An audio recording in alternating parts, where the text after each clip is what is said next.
bersama saya Joan Nicius Kalaeng, siswa SMA Negeri 1 Biakota, kelas 12 IPA 7. Di sini saya akan menjelaskan tentang materi Orde Baru. Tapi sebelum itu saya ingin mengucapkan terima kasih kepada guru pembimbing kami, yaitu Ibu Guru Sri Kandi, yang telah berusaha untuk meningkatkan proses pembelajaran kami sehingga saya dan teman-teman telah dapat menyelesaikan video yang menjadi tugas kami. Oke, kita masuk ke materi. Latar belakang lahirnya Orde Baru. Lahirnya Orde Baru juga diawali dengan dikeluarkannya Surat Pemerintah 11 Maret 1966 atau Super Semar yang dilakukan Lejen Soeharto guna mengambil langkah yang dianggap perlu untuk mengatasi keadaan negara yang semakin kacau dan sulit dikendalikan. Setelah menerima Super Semar, Soeharto mengumumkan pembubaran PKI pada tanggal 12 Maret 1966, kemudian pada tanggal 22 Februari 1967, Soeharto menerima penyerahan kekuasaan pemerintahan dari Presiden Soekarno dan dilantik menjadi Presiden Indonesia kedua pada tanggal 12 Maret 1967. Tujuan pemerintahan Orde Baru cek. Kita masuk pada tujuan pemerintahan Orde Baru. Di sini tujuan pemerintahan Orde Baru ada 4. Yang pertama, penataan kembali seluruh aspek kehidupan rakyat, bangsa dan negara Indonesia. Yang kedua, menyusun kembali kekuatan bangsa untuk menumbuhkan stabilitas nasional guna mempercepat proses pembangunan bangsa. Yang ketiga, pembangunan manusia Indonesia seutuhnya dan masyarakat Indonesia seluruhnya. Dan yang keempat, perubahan dan pembaruan tatanan kehidupan bangsa dan bernegara berdasarkan kemurnian Pancasila dan Undang-Undang Dasar 1945.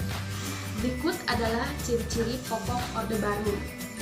Ciri-ciri pokok Orde Baru di sini ada 7, yang termasuk pemerintahan yang diktator tetapi aman dan damai, Pancasila terkesan menjadi ideologi tertutup, tindak korupsi merajalela, tidak ada kebebasan berpendapat, pertumbuhan ekonomi yang berkembang pesat, ikut sertanya militer dalam pemerintahan, dan adanya kesenjangan sosial antar masyarakat.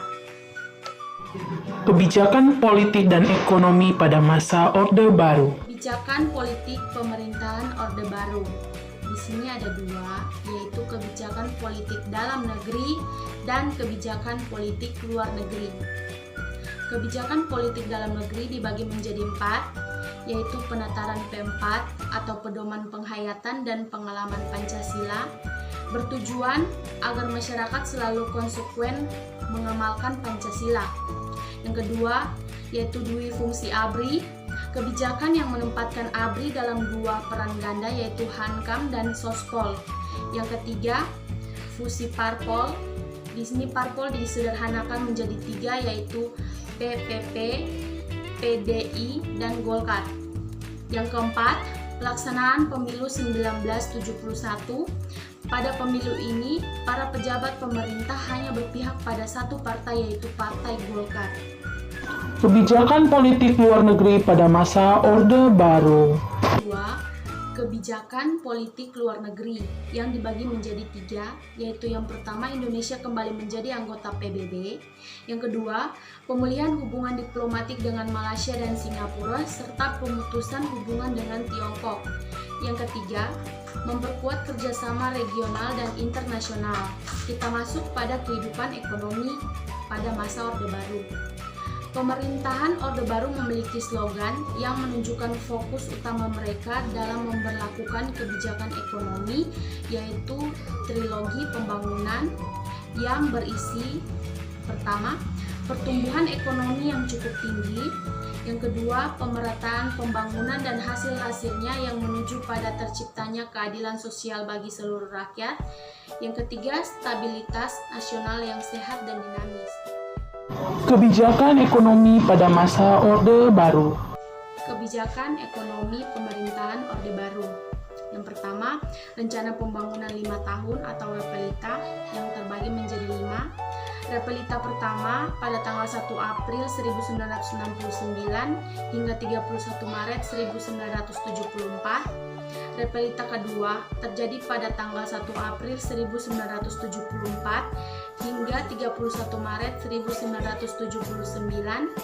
Repelita ketiga terjadi pada tanggal 1 April 1979 hingga 31 Maret 1984. Repelita keempat terjadi pada tanggal 1 April 1984 hingga 31 Maret 1989.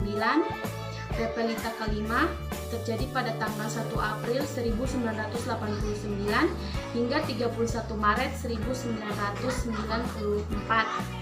Repelita keenam terjadi pada tahun 1994. Yang kedua yaitu revolusi hijau. Apa itu revolusi hijau? Revolusi hijau merupakan suatu perubahan cara bercocok tanam dari cara tradisional ke cara modern. Berikut merupakan dampak menguatnya peran negara pada masa Orde Baru. Pada dampak ekonomi, kesenjangan ekonomi dan sosial, KKN dan konglomerasi. Pada bidang politik, pemerintahan yang sentralistis, dominasi Golkar, pemerintahan yang otoriter. Akhir pemerintahan Orde Baru. Akhir pemerintahan Orde Baru. Pada pertengahan tahun 1997, terjadi krisis moneter yang melanda beberapa negara kawasan Asia, termasuk Indonesia.